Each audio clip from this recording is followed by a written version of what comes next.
لايو ولا جبخ بالنساء ولا جبخ بالنساء ولا جبخ بالنساء ولا جبخ بالنساء ولا جبخ بالنساء حالات کراله نه پرېږدي په زړونو کې پښتو زمونږ خو رهیږي په رګونو کې پښتو حالات کراله نه پرېږدي په زړونو کې پښتو زمونږ خو رهیږي په رګونو کې پښتو حالات کراله نه پرېږدي په زړونو کې پښتو زمونږ خو رهیږي په رګونو کې پښتو چې د کور وي کومه ژبه هماغه به د ادب وي چې د مور وي کومه ژبه هماغه به د مکتب وي چې د کور وي کومه ژبه هماغه به د ادب وي چې د مور وي کومه ژبه هماغه به د مکتب حالات کراله نه پرېږدي په زړونو کې پښتو زمونږ خو رهیږي په رګونو کې پښتو اول خپله ژبه او بیا بله ژبه اول خپله ژبه بس د نورې ژبې اول خپله ژبه بس د نورې ژبې دا شمال صاحب د ملګرو دا ویډیو وړاندې ملګرو سره شریکه کوي د مورنو ژبو د نړیوالې ورځې په مناسبت سره په کوز دیر کې دیر پښتو ادبي کاروان دیر پښتو ادبي جرګې او نورو سیالو تنظیمونو یوه علمي او ادبي بنډار وکړو د هغې نه وروسته په بازار کې اوږد واک لاریون او اوس د پریس کلب مخې ته ملګري راغونډ شوي دي په دې خاطر چې خلک حساس شي د خپلې مورنۍ ژبې په باره کې په دې اړوند به نورې خبرې شمال صاحب نه واورو شمال صاحب د نن ورځې په حواله لنډې خبرې او بیا خلکو ته لنډ شان پیغام اعوذ بالله من الشیطان الرجیم بسم الله الرحمن الرحیم د دیر پښتو ادبي کاروان دیر پښتو ادبي کلتوري جرګې د ملګري لیکوالانو او د نورو د دیر په سیمه د نورو ځایي تنظیمونو په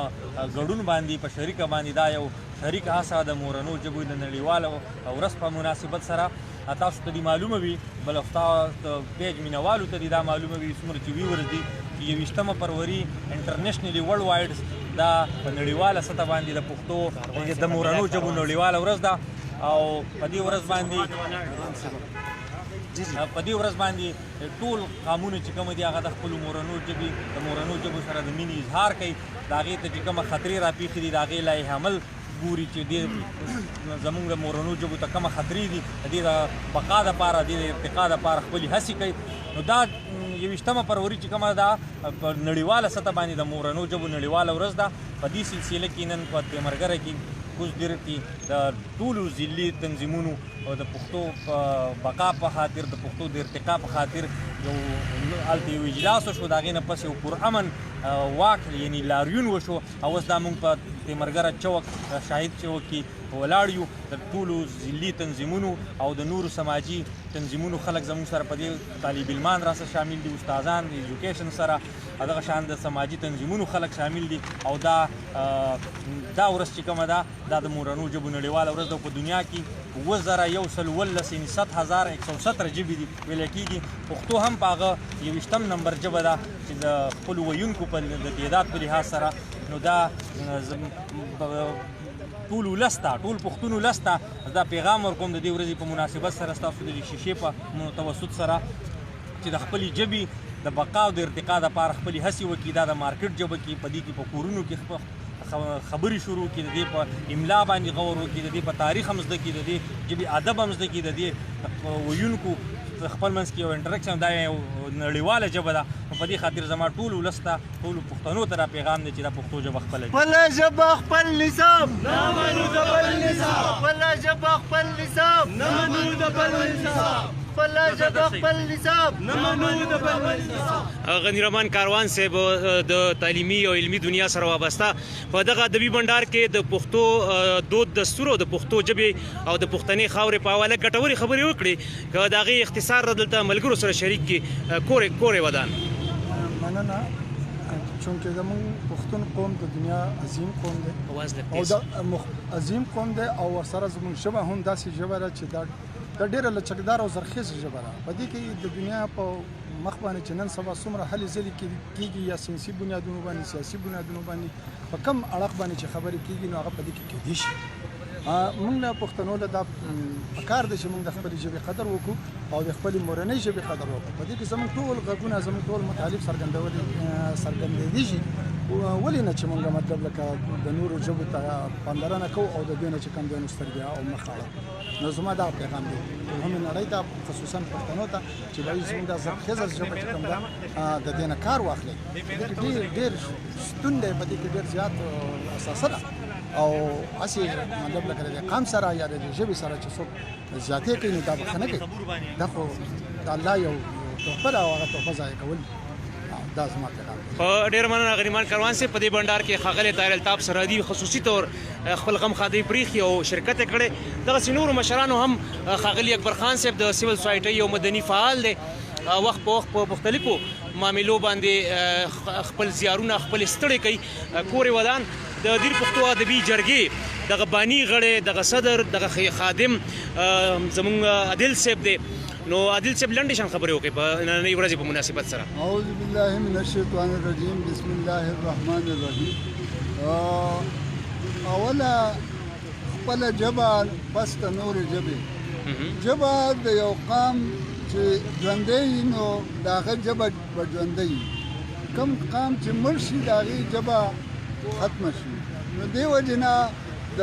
دنیا په نننۍ دنیا کې ژبه د ټولو نه زیات اهمیت لري. په دې وجه موږ د نننۍ ورځ د مورنو ژبو په حواله باندې موږ دا لمانځو او دا خبره کوو چې یاره موږ ته دې په نصاب کې خپله لکه د 12مه پورې دی د پښتو چې کوم ده دا خپله ژبه وګرځولی شي او نور دغه شان. ډېره مننه عادل صاحب، ډېره مننه عادل صاحب. په دې کې دستوره کې او په دې لاریون کې او په دې ډیمو کې دغه ملګری پامیر افغان موجود دی. پامیر افغان ډېره لنډه خبره په یو څو سکندو کې راغونډه کوي ملګرو نور وخت. بابا یو شعر دی وایي نورې ژبې زده کول ښه وي که موره خو په ژبو پښتنو په ژبو مورنو خبرې کړه. واه واه. نو نننۍ ورځ چې کوم ده دا ډېره د اهمیت وړ ده چې کوم قام ته خپله ژبه سپکه شي، باچا خان وایي قام سپک شي، کوم قام چې ژبه ورکه شي یا قام ورک شي. زموږ له پکار ده باید چې په خپله مورنۍ ژبه کې لیک لوست وکړو، دا د مارکیټ ژبه وکړو، دا د سبق ژبه وکړو، دا د نصاب ژبه وکړو. نو حکومتي چارواکو ته هم د دې دینه دا یوه خبره ده چې دا زموږ دا د نصاب ژبه وګرځوي او ټولو ته خواست دی څومره چې کتونکي دي چې د پښتو دپاره دې د خپل طرف نه خپلې هلې ځلې د هر ژبه ډېره مننه پامیر افغان. او دغسې ځوانان او تنکي ځوانان چې دي هغه هم لرو چې کتبې او بینرې پلیکارډ چې ورته وایي په اصطلاح هغې د پښتو ژبې یا د مورنۍ ژبې په حواله سره چې کومې نارې په هغې باندې لیکلي دي. دغه د دیر پښتو ادبي کاروان او دغه بیا اکبر خان لالا څنګه چې مې وړاندې ذکر وکړو هغې وړاندې خبرې کولې نو ما ونه کړی شو چې تاسو سره هغه مخامخ کړم. بهرحال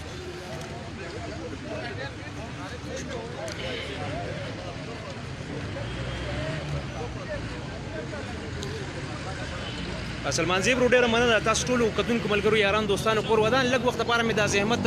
بس په دې خاطر درکړی و چې د پښتو ژبه پښتنه خاورم زموږ مور ده، پښتو ژبه هم زموږ مور ده.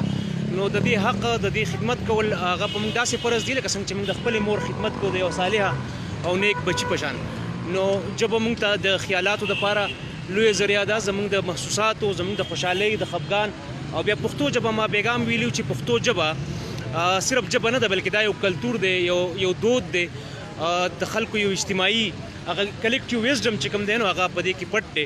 زموږ د ولس، زموږ د خلکو، زموږ د خاورې نو پکار ده چې د خپلې ژبې سره مینه وکړو. موږ د سرکار نه دا مطالبه کوو چې په سرکاري او پرایویټ سکولونو کې خلکو سره مطلب ماشومانو ته د دې ژبې ورښودو لپاره مناسب انتظامات وشي.